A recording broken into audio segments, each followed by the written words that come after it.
Oh, we are ready for takeoff because it's the take flight Hey, talk. hey. All right, it's James Wudi. It's your boy Fitz. All right, and we are here to talk New York Jets football for another week, week 7. We've been saying every game is more important than the last. I'm not sure if that trend continues right now, but Fitz, tell me how you're feeling. Um, we're going into obviously week 7 here, and I mean the expectation is for us to be 5-2. I mean it's got to be, and that's a special place to be. I'm very excited for us to be in this position, especially someone like myself, as many other of our fellow Jets fans that had before the season start, they had Jets over under 5.5 wins. I think we're going to get one step closer to that this Sunday. Um, and this is really kind of a must-win game. Obviously we've got the Broncos this week, then we got Patriots, Bills, Patriots. I'm not too worried about the Patriots. I think we could at very minimum split that series with a decent chance that we could take both of them. But the Bills, I mean, that's a tall order. It's a tall order. So this is really a must-win game to really kind of secure us being over 500 through this stretch, going to the Bears in a few weeks. But I'm feeling great. I think this team is well prepared for this game. Obviously we've struggled at Mile High in the past, but this is a new Jets team. We've all been saying this since probably week 4 or 5. This is not the same old Jets. This is a whole different team when it comes to personnel, coaching, attitude. I mean, you name it. I mean, this is a brand new team. So I'm very confident about this Sunday. Woody always likes to bring me down to earth from my confidence. So I have a feeling we're on the same page on this one. But Woody, let me hear it.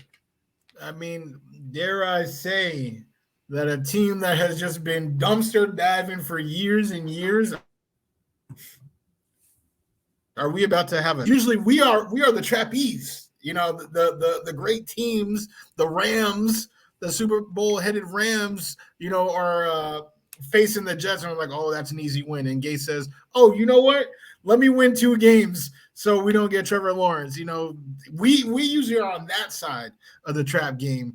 But this time, I don't even know what this side looks like. I feel like I'm in the wrong the wrong area because we're on this side of the trap game because the Broncos, and it sucks because I don't know who made the schedule, but they play primetime every week. So the whole world just sees how bad they are, week in and week out.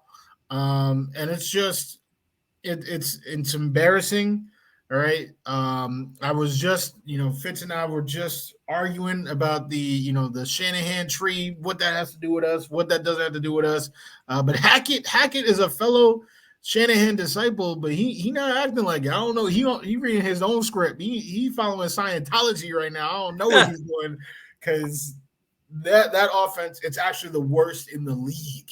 It's really bad. The defense, which has been good for years, right? Even when Peyton Manning won the ring, like their defense has been solid Mhm. for a long time, and they keep reloading Bradley Chubb, right, to replace Von Miller, Randy Gregory in the offseason, Patrick Surtain. I mean, this boy, oh my God, he's the sauce of last year. He's literally last year's sauce. So the defense, this is going to be tough. This is probably the toughest um, matchup for our offense, I would say. Toughest matchup for our offense of the year. But luckily for us, our defense is clicking, and Brees is feeling it. Brees is feeling it. So are we on the same page? Are the Jets expected to win this game? I mean, don't tell Vegas, but yes, we are. All right? I don't know what Vegas is doing. I don't know what they smoking. Can we talk about that for a second? How the hell are we not the favorites? I mean, that is the most. I mean, I at one side it's like, oh wow, we're not the favorites, but we're only 1 point. The spread's only 1 point. That's probably the best look that we've gotten in years. So in one place, it's like, oh, are they respecting us? But they're really not, because They're not. we are absolutely the favorites to win this game. Um, and I agree. This is going to be one of the toughest matchups defensively that we've had. I think last week was probably close number 2. Probably argument they're pretty similar. Um, I think the thing with this game is, our defense is just so freaking good. And, when you look at Russell Wilson's completion percentages for the last 2 weeks, looking at some trends, he's got 1 touchdown, 2 picks, and he has not broken 54% completion percentage against the Chargers and the Colts. Now, those aren't necessarily terrible teams, but we are better defensively than them too. And if he's only completing 54% against both of them, I'd predict I would take the under if that was the line, because I don't think he's going to do any better against us than he did against them. And what's we talked about this the other day, right, where I was a little bit disappointed on Zach's production through the air, really the team's production through the air. I've been thinking about it, and maybe you could go and chalk that up to, well, Matt LaFleur, Mike LaFleur, they know each other's systems. Maybe that's a little bit of a tougher matchup due to the familiarity between one another. And they were prepared for a lot of things that we were going to throw at them. This is, I think, a real true, can Zach do it? And I know there's, similarities. I know it's all Shanahan coaching tree, but, Zach needs to come out and perform here. And I want to see something. It doesn't have to be all him. We're going to be heavy on the run, which I love. We need to be. But I do want to see a breakout, whether it's a heavier completion percentage, even if there's less attempts, just a higher completion percentage. This is something we talked about going into his first game. Where you were pumped up about getting that completion percentage up, and he's had a few weeks now. There's no more excuses. If he's not comfortable now, he's never going to be. So we need to go and see him get the ball completed, preferably to Elijah Moore. We got a little bit of drama stirring with our boy over there. I think it's no big deal. I still trust his mentality, but this is going to be a test for this offense, and Bryce is going to ace it, or Brees. We know Brees is going to ace this test. It's going to be up to Zach. And if our defense keeps doing what they're doing, even if we have a less than stellar performance by Zach, we're getting the W. Bet your butt. I'm betting my butt, but let me say something that might shock you.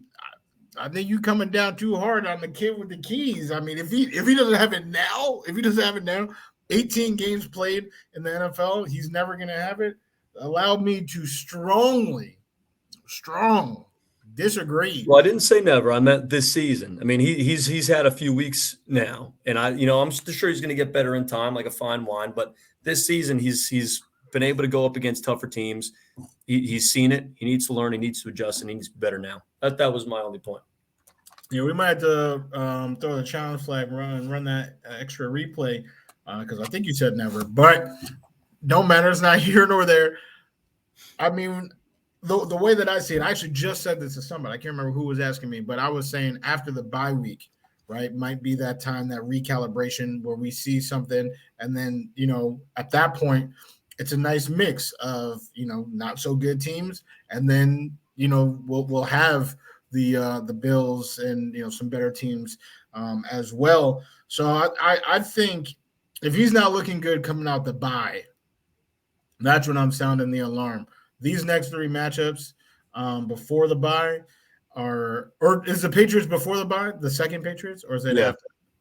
Oh my God. All right. So these. Oh, wait, no. So, no, I apologize. We have Broncos, then we have Patriots, Bills, bye week, then the Patriots again. Okay. Yeah. So coming out of that bye, if those next 2 games he's, not looking great, then that's when it's time where I'm sounding the alarm.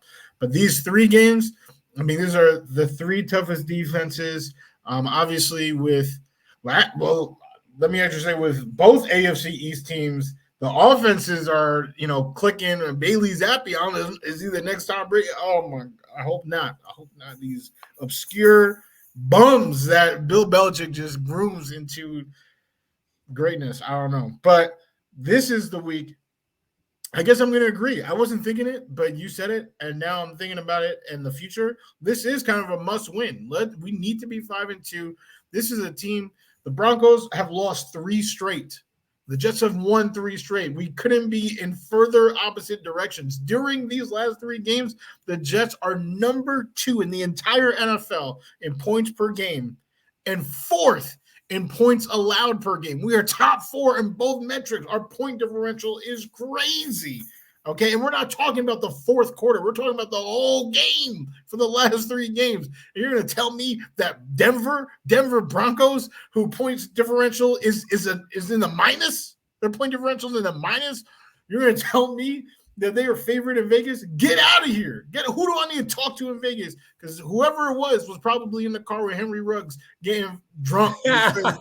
They do not know what they're talking about. Well, but Woody, we do have some good news with this is when we go and put our money, our secure money on the Jets, we're getting higher payouts. So if we're going to take some positive out of it, keep on disrespecting us and we'll keep on getting that cash in, baby.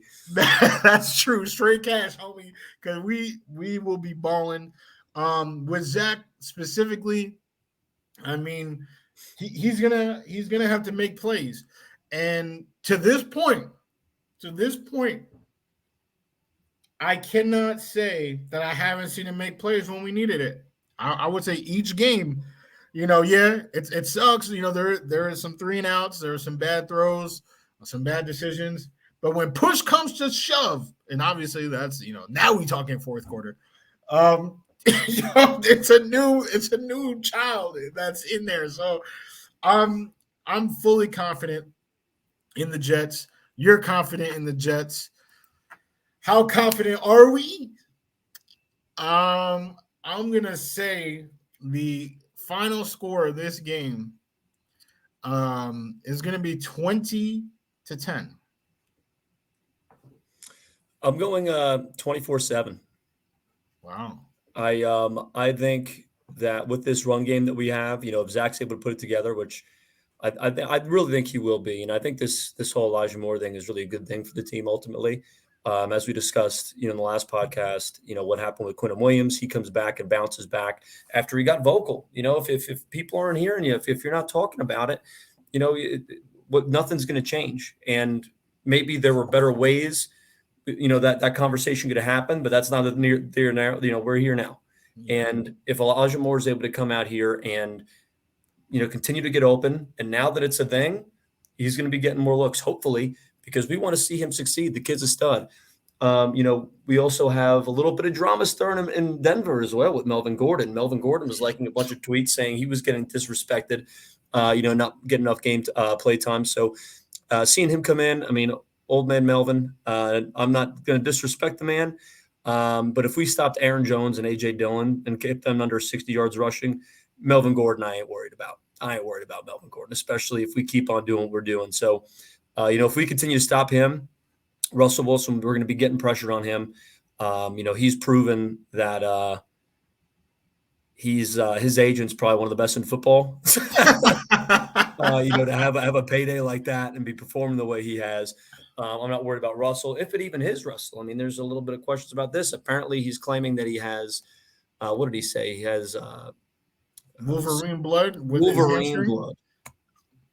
God. He is the biggest loser, in the entire, maybe in all of pro sports. What is, that doesn't even mean anything to me. What are you talking about? Wolverine blood? Shut up, dude. You stink. You came out and you're robbing your team. You're not traveling with the team. Apparently he's very separated from the rest of the team. He's no leader in that clubhouse. And it's I just love every bit. Matched up, I love every bit in favor of the Jets in this game. Patrick Surtain is going to be a problem. And that's someone that whoever he's covering, because I think that can go back and forth between a few people. Whoever he's covering, I would prefer we avoid him, because if Zach can go and limit, turnovers, I see no reason why we can't win this game with authority. So I'm going to say 27-7 or 24-7.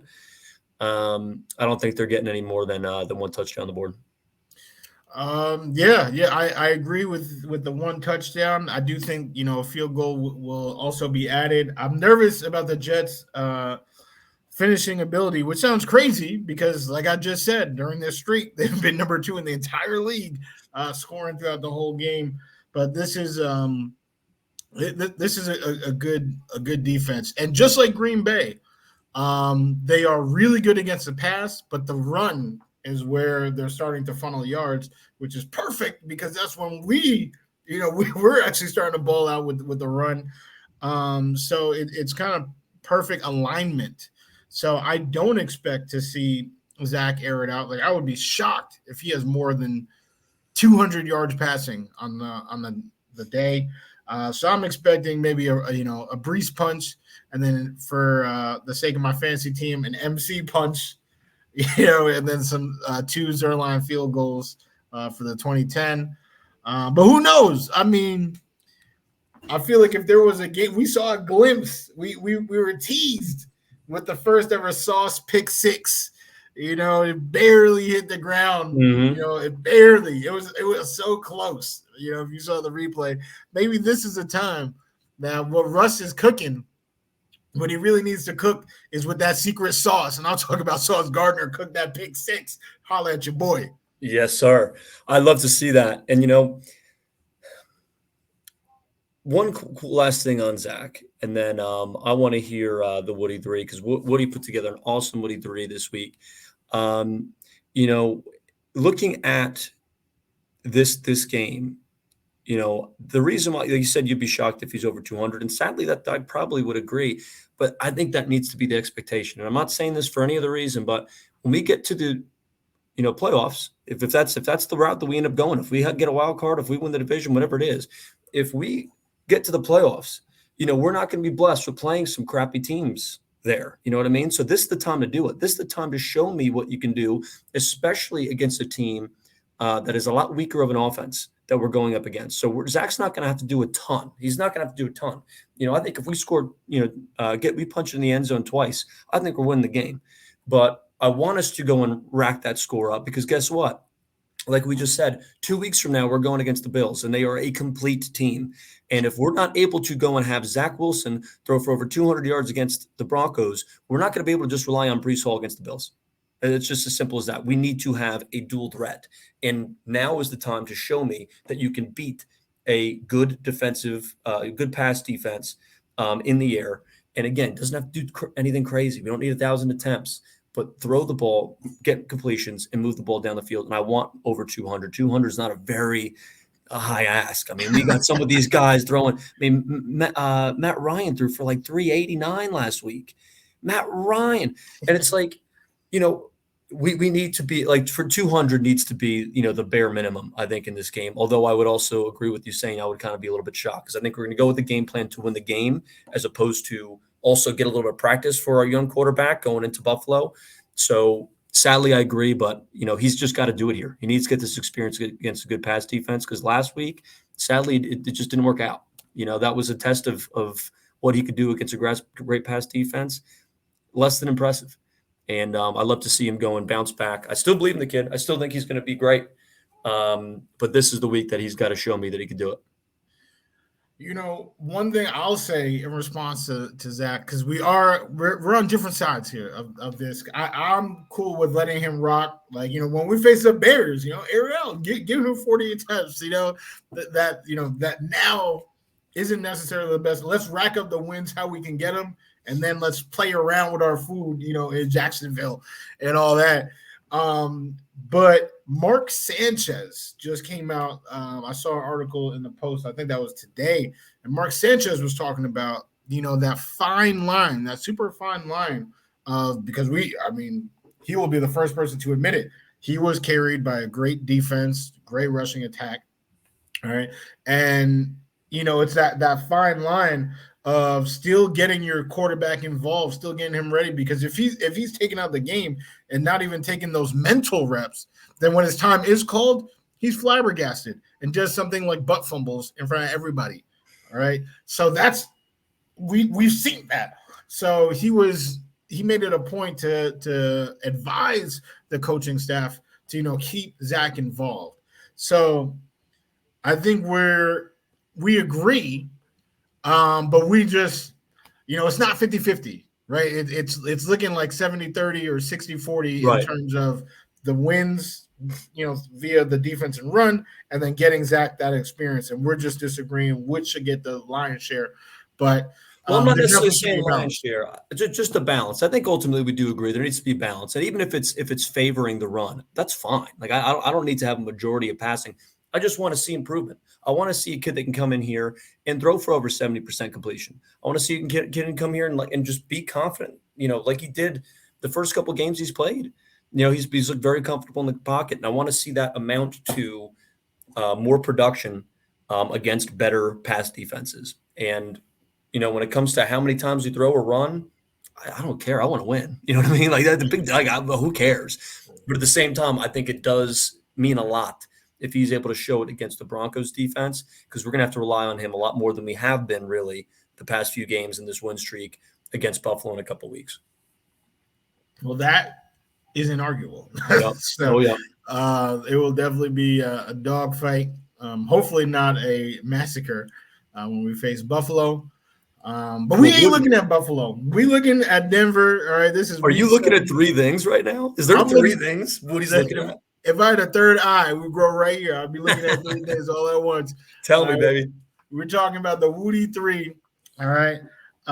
First things first, our special teams. I mean, they more than special teams. They are very special teams. I did shout out Brant Boyer the last time we talked. I'm going to shout him out again because this dude is a legend. I mean, I don't even know how many coaches get retained in 3 regimes. Every coach just wants their own guys. Like, there's not one other coach that predates Salah, but he is there and also predated Gase. And for great reason, right? He worked with Pat McAfee, he worked with Vinatieri, he worked with, he was producing Pro Bowlers left and right with the Jets. Our last Pro Bowl kicker, Jason Myers, Andre Roberts, right? They were both Pro Bowlers that same year. That was Brant Boyer. And then our only All-Pro last year, Braxton Berrios. This man, his contributions to this team cannot be overstated. I mean, he is doing work in that complementary football, what they're able to consistently do, because the first halves, they have looked ugly, right? I mean, obviously the Flacco first halves, but even Zach first halves, against Green Bay just now was ugly. But Braden, man, this man, I was about to say this boy, this man, Braden Man has just, keeps flipping the field, right? He had the legendary onside kick. We're making tackles. Like, we haven't given up a single big return all year. We haven't had one all year. These special teams are so special. And then obviously the block punt, block field goal, punt block turned into a touchdown. I mean, who knows? We might end up with 30 points again if we get it your way, where it's 24 points from the offense, and then, Will Parks is running it in for another defensive TD. Give me it. It's so special. Definitely looking at the very special teams because they've made an impact on each and every game. Mm-hmm. And as long as this winning streak is going to continue, I'm expecting them to continue performing. I actually think they might even be the most consistent group so far of the season. So kudos to them. Next thing I'm looking at is the least consistent group of the season. That is the offense headed by Mike. I don't even know his last name right now, but he is walking the stairway to heaven because he's trying. He's trying to become Mike LeHeaven. But I personally like him. I feel like everybody's all over the spectrum. I think one mistake that 6 games in that he definitely needs to work on correcting is the usage of Elijah Moore. Yeah. He's literally using him like he's prime Julio Jones, and he is not. And that's not a bad thing. Like, it's not like there are plenty of great receivers that are not prime Julio Jones, right? And he can be used. He can be very productive. We've already seen it in the NFL. So just get him in the middle, like get him in space. I don't understand these jump balls on the outside. He runs a go route more than any other route. Over a third of his routes are just go routes. Makes no sense. He's versatile. Like, it's not that he can't do that, but that's just not that's not his best usage with us. And it's so frustrating that they're not properly utilizing this kid. I truly believe they should actually flip Wilson and Elijah. I mean, because Garrett Wilson, he gets up. Oh, yeah. We've seen him get up. Oh, yeah. Instead, they had him in the middle, and Flacco was hitting him in the middle. We had hospital passes. I mean, both times, we thought this boy's season was over. I think if we get him on the outside, oh my God, we would be seeing highlights all day with Garrett Wilson. 100%. And then not to mention, he's not in the field very much. He's not in that much of the, like Jeff Smith, like Braxton Berrios, I like Braxton. I'm not going to rip Braxton. I'm not going to rip Jeff Smith either. He was honestly, he was a great addition for when we had nobody else. You know what I mean? Like he served a piece, and I got no disrespect on either of their names because I think they both filled a role because we had nobody better. We got 3 people better than both those guys, and those 3 people need to be on the field the vast majority of the time on offense. And it's just period, like hard stop. Like it's crazy how these snap percentages are really not aligned with the talent that we have. And this was something we had an issue with on the defense as well. That they kind of starting to get that rotation in a little bit of a better, balance. But there's no reason why Jeff Smith and Braxton Berrios should be on the field as much as they have been. And we really need to get the ball to the guys that are the best 3 wide receivers on the team and make sure we're utilizing their strengths to put them in position to succeed. Absolutely right. Yeah. I mean, hard to disagree there. Only thing I'll say to defend my boy, because like I said, I am a big Mike fan, is that he might be going with chemistry. We know that Zach has a big part in the organization. The coaches listen to him. Joe Douglas listens to him, right? He was in on the Garrett Wilson decision, and we know how close he is with Berrios. Doing the double dates and all this stuff. So I think they probably make it a point to put, Berrios out there. And we see Berrios has more touchdowns than Elijah Moore. Then, like he's been very active. And Corey Davis is getting his targets. When it's in the Zach Wilson games, right, it's back to last year. Mm-hmm. Corey Davis, he's 6'3", and that's what Zach Wilson's doing. So I think that's where I don't really know if the chicken is coming before the egg there. Sure. Where is LaFleur dialing up these plays ad nauseum because he knows that Zach is most comfortable looking for those guys? Or is LaFleur drawing up plays and Zach is literally only looking at those guys because he, knows their timing? I don't know for sure, but that's a question we got to ask. And like, are we at the point? Do we need to have Elijah Moore buy a Zach is good shirt? Like, is that what it takes to go and get him some opportunities? Like, I don't know what it is. Maybe he needs to get a shirt. Mike LaFleur is good. I don't know what he needs to do, but and I want to just clarify something. Mike LaFleur, like you said, for us to go and be performing so well, the last few weeks to have the most amount of points per game. That's something special.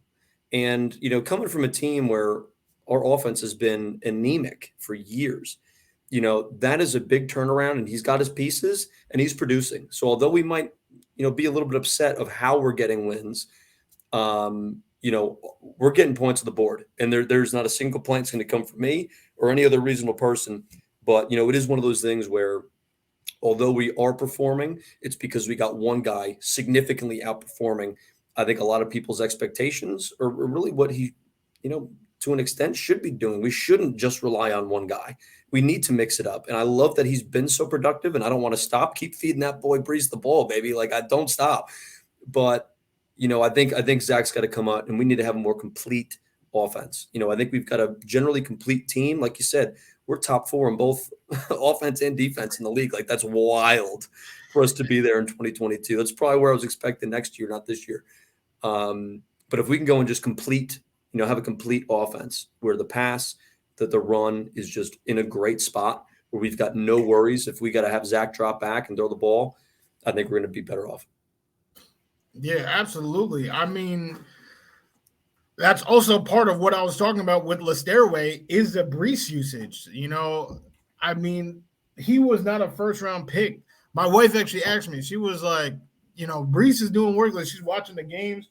She was, she reads the Wudi 3, and she was like, how is he not a first-round pick? And it's because the value, right, of the position has been, so devalued. Todd Gurley, DeMarco Murray, Le'Veon. We know Le'Veon so well, right? These guys just fall off cliffs. Like, they just fall off cliffs. Yeah. And just Brees's usage in college, I didn't love. Nobody loved. It was his biggest weakness on any scouting report you saw. It was like, oh, this guy's been used a lot. Better err on the side of caution. So I actually liked that they started with MC as RB1, Brees as RB2, kind of, to split the carries. But right now, I mean, he's back at Iowa State. They giving him 25 touches a game, and I'm just like, I mean, I don't know. I don't know, because there's no way you're telling Derrick Henry, like, bro, we only gonna give you like 10 touches this game, or you can't tell that to Nick Chubb. You cannot tell that to Saquon. And Saquon be getting hurt every year. He still wants he still needs the touches. Yep. So is that just me being scared to say, hey, we gotta stop giving Brees 25 touches? I mean, obviously he is doing the most with those touches, but I personally would really love to see, more of a committee. I would really like to see that. It's not because I have MC on my fantasy team. All right. No, that's nothing to do with it. That's nothing to do with it at all. If we had another running back, I am still DMing Tevin Coleman every day on Twitter. I wish you were back, bro. I'm telling you. I would just like to see it split up, and like, you see, because there are committees. We were just talking about Jones and Dillon. They got smacked by us, but they good against other teams. We see even Chubb. They have Kareem Hunt. Now, Kareem Hunt doesn't really take, rushes like that, but, he's very active in the passing game. Right now, how we use Brees, he is prime Le'Veon, Todd Gurley, DeMarco Murray right now. He is on the field all the time. So I would just love, because this is a marathon. It's not a sprint. It's not all or nothing, for the Super Bowl this year. I don't think, at least. I mean, we want Brees to play multiple years. So that's what I'm thinking. Mention, and just to piggyback off that, Woody, like, it's not like we got to scrub it too at running back. Like, MC's a stud, and when it comes to the workload and the toll it takes on your body, like, I agree with that entirely. And also, just like, if we're just relying on this one guy, and say he has a bad game, say he gets the flu and he can't play, like, it's like our entire game plan shifts. It's not like it's really a plug and play, because, like you said, Brees and MC, although I like them both very much, they have very different styles of running. And if you go and have a committee, at some level, I'm still happy to give him the lion's share. Give him 15, carries a game, and then give, MC, about 10, whatever you want to do. Yeah. But, we need to go in and have, more of a mix up between the two. I think you're totally right. And, MC's a stud. Like, it's not even just that I want to take the workload off of Brees. It's like, I want to see more MC anyway. Like, the guy's fun to watch, man. You get the ball in his hands, and he's something special, just like Elijah Moore, just like Garrett Wilson. So, whatever we got to do, if that's more, sweeps with Elijah Moore, to get him more involved, MC, maybe a little bit more passing opportunities, whatever it is, it doesn't necessarily have to be a run, this a handoff, but we need to get the ball in these guys' hands, because they're special, when they've got an open field. So you're absolutely right on that. 100%. Yeah, you took the words right from my diary. Sweeps with Elijah Moore and MC in the passing game. When this boy catches, I mean, he's pound for pound. I mean, you actually named my top three with, ball in the hands, who is elusive, Garrett, Elijah, and MC. But MC, I feel like it's just so special because, like, Garrett is avoiding hits. Garrett and Elijah, they're avoiding hits. MC is taking hits and just bouncing off of them. The boys' bones are just made of rubber. Like, it's just so it is sad to see, and as a fantasy owner, But now the last portion of the Wudi 3, we've actually talked about it. Thin air, and we know they playing in Denver, so the air's already thin. But it's our passing attack has been hella thin, with the 110 yards last week. I feel like the game script will dictate, because that's truly how I believe it's going with Zach. Because when the game script in Pittsburgh dictated him to throw, he had a near perfect passer rating. We had 2 TDs. We had, we were super clutch. And that was that drive, the game winning drive. I mean, how many penalties? We would get a first down, send it back, holding 1st and 20, and Zach would keep making plays just over and over and over. That happened because we were just making such boneheaded penalties. We didn't need that type of heroics in Miami, like Miami, or sorry, in MetLife against Miami. We were smacking them, right? We didn't need that. And then in Green Bay, when we needed a play, I mean, we had the 41-yard play. I mean, and that set up a TD. And then from there, that was when we got the block punt, and now we're up. So now Zach doesn't need to make plays. So I truly, in my heart, and this is, you already know. If I was the GM, Zach wouldn't even be on the team. So you know where I'm coming from when I say, in my heart, I believe that Zach has shown me enough where I'm confident that if we need him to make plays against Denver, he can do it. Because I feel like he has done what the game script has allowed him to do in every win of this season so far. And I agree with that. I think the only thing I would probably add to that is, I think my definition of when we need him is a little bit different for me. If you're looking at when we need him in the fourth quarter, tie game, down a score, whatever the case is, the kid's got ice in his veins. I trust him there too, no question. But I would argue we need him in the beginning of the game too. When we're up, even if we're up a touchdown, like we need him then too. We need him all four quarters. And in the clutch, he's shown that he can do it. There's no question about that. But I want to see us, not have these games come down, to the end. And we did that now twice. Three times where the game was not. It was not a very close game. I mean, we're on a very nice streak here, against the Packers and Dolphins. Obviously, Steelers. We had to have him, come in clutch. But I want to have more games like this that we're riding, this 2-game streak where we're not worried about him having to do anything in the fourth quarter. Like, great, do it. But we need you in the first and second quarter as well, so we can get ahead and get these leads.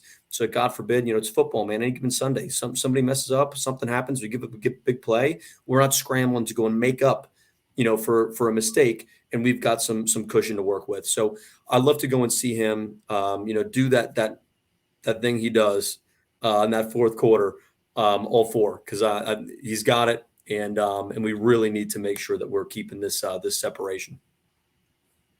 No, definitely we want our quarterback to be good in quarters other than the fourth. So it's hard to argue against that. We haven't, though, really been playing from behind. Like in Miami, we had the lead, right? That was the first game. We had the lead the whole way through. Pittsburgh, we had the lead for the majority of the game until that third quarter. And then Green Bay. Right, so I guess that maybe the playbook changes, and this might not be on there. This might be Mike, where we have a lead. This is the plays that we're going to execute versus now we're down.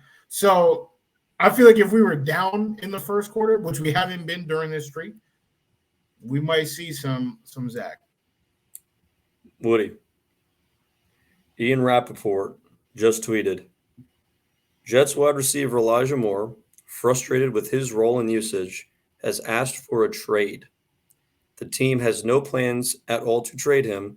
The former second-rounder was targeted once in the win over the Packers, but the play was negated by a penalty. Ian Rappaport tweeting, Elijah Moore has asked for a trade. There has been rumors swarming around this kid all day. I don't know if I believe this, Woody. What do you think? This is really tough to believe. I struggle. I struggle with this. People have been going back and forth. He's spending time with family. He's doing this or that. The only reason why I'll believe it is because I bought his jersey this year. No, I'm being very serious. The last Jet jersey I bought came off of the second consecutive All-Pro season from my boy, Prez, Jamal Adams. I was like, this dude is the best Jet. Let's go. I'm buying his jersey. And literally the day that I received it in the mail, Prez came out and said, nah, the Pats don't take calls about Tom Brady. And you taking calls? Nah, I need to be traded. That happened the same day. So I guess what I need to stop buying jerseys. I'm going to start tweeting at Woody Johnson and get James Woody banned for the New York Jets shop. You're not allowed to buy anything, not a hat, not any gear, because you got some bad luck there, my guy. It's horrible. I also bought a Sauce jersey, but it seems like we're good. It seems like we're good with Sauce. Well, this is going to. Sorry, go ahead. No, Elijah Moore. I feel like that's outrageous. Like I don't know how you can get there. How can you get there? How can you be? I feel like that's a selfish move. If we're 0-6 and you're not getting targeted, you're not making an impact, do your thing. But how in this scenario that you're currently in would you want to leave? You're part of the reason why this team is doing what they're doing. 4-2. Yeah, but he's really not, though. I mean, he's really not part. I mean, he's a very minute part. If we're being honest, I'm gonna say this though. I'm not trusting this report until I hear it come out of his mouth. This is sources. Rappaport's usually pretty decent. I'm struggling to believe. Yeah, this. but he it's more than just a box score. Yeah, he's not the one ultimately getting the catches, but like he needs to be covered, and he's been running good routes. Like he has been a factor for opposing teams. He is somebody that opposing teams have to strategize for.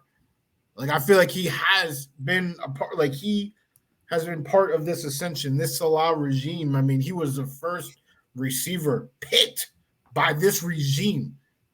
He is a catalyst. So I just feel like it would be super selfish for him to say, you know what, I'm not getting mines right now, so I'm gonna leave. It would just be super selfish. I don't see that in his character. But maybe I don't know. I mean, AJ Brown, right? That's his boy. I mean, AJ was he just really wanted to get paid. Yeah, he just want to get paid. And I don't know. This is going to be something we have to keep an eye on. I'm we just talked about him on Tuesday, and this just seems very out of character for him, based off of what we've seen. So I'm struggling to believe it. I'm hoping this is a misunderstanding and something else is going on, or if we could just go and fix this. This stinks. This stinks because I've got an Elijah Moore jersey too. But yeah. So you're right. Like it's not like just because he's not producing doesn't necessarily mean he's not a factor. But at the same time, like if you're picked to go to the Jets as a wide receiver, you have the talent that you do. Are you going to be happy to be a distraction to the guys actually getting the ball? No, of course not. Like, of course not. So I feel for him. I genuinely do. But we're going to have to keep an eye as this develops this week. Hopefully. But a trade is not the end. Like you because you have brought this up multiple times, and I think you hit the nail on the head. Like Q, he was frustrated. He yelled at White Cotton, and then he had his best games yet. Like they listened. A trade. Q's not thinking about a trade. He's thinking about the property in New York or New Jersey, wherever he chooses to be. Like 6 games into this season, you're frustrated. Have a word with your coaches. Have a word with your players' coaches. All right. That's my stance. Like that's my confusion. That this isn't Denzel Mims, where I was drafted by another regime. I feel like I have the talent. I know it in my bones I have the talent, but these coaches don't believe in me. Right. No, these coaches picked you. They picked you. They thought you were a steal, and where they got you. And to turn your back on them, you feel like they've turned your back. Their backs on you. That's totally understandable. So have that conversation. What are you doing? Saying. Well, so we don't know how this came out, and we don't know how accurate this ultimately is. AJ Brown just tweeted #free Elijah. Oh my God. This is not good. Oh my this is God. Not good. We finally strike magic. We finally catch some fire here. And now, of course, the freaking drama rolls in. Free Elijah, A.J. Brown. So that pretty much confirms it. Yeah. Oh, Woody. Well, we're gonna have to keep an eye on this, and God. All right. Well, I can't buy. I mean, hopefully nothing happens with Sauce. I'll just wear a Sauce jersey for the rest of my life. I cannot buy another Jet jersey because you are getting rid of that Sauce jersey. I need that out of your house. You're not allowed to have that anymore. My God. All right, I guess I'll get a Jets hoodie, just like a generic Jets hoodie. Maybe. We'll talk about that. Oh my God. All right. Well, Woody, I think this is a depressing place to leave on, but we'll keep an eye on this. This is a very live and very sad reaction that our viewers are getting. But we're hoping for some misunderstandings or miscommunications here. But that A.J. Brown tweet is pretty much nail in the coffin that this is accurate. This is what's happening at One Jets Drive right now. But hopefully this won't be a distraction going to Sunday. Hopefully this team is, too locked in, too juiced up, after this win streak, that this won't be a factor to hold them back. But that's a lot of hope. And we've been hoping for very long. It sounds like we finally started doing it, but we will see. Woody, give me your final thoughts here. Well, this is Take Flight Talk. The plane has lost a wing, so we are just going back down. No response from the engine. Yeah. Side note: Elijah Moore fantasy owners, this could be fired if he does go somewhere. But it could also be fired if he stays, and now LaFleur utilizes the plans that we just said. But again, I just think it's super selfish, and Joe Douglas and Salah have worked so hard to get the right character guys in this locker room. That's a huge reason why we are where we are right now, because of the strength of character. So I'm disappointed. I'm super, super disappointed in the selfishness, assuming that is true, which is seeming like a safe assumption, but I guess we'll hear from his mouth. We'll hope. And for this Sunday, I'm still taking the bets. I'm still saying 20-10. All right. I'm sure Fitz is still saying 24-7. All right. All day. Yeah, I was about to say. All day, baby. 11, but yes, 24-7. And yeah, Jet up, Jets. Jets. Jets, baby. Don't matter who's out there. We taking this dub. Let's do it.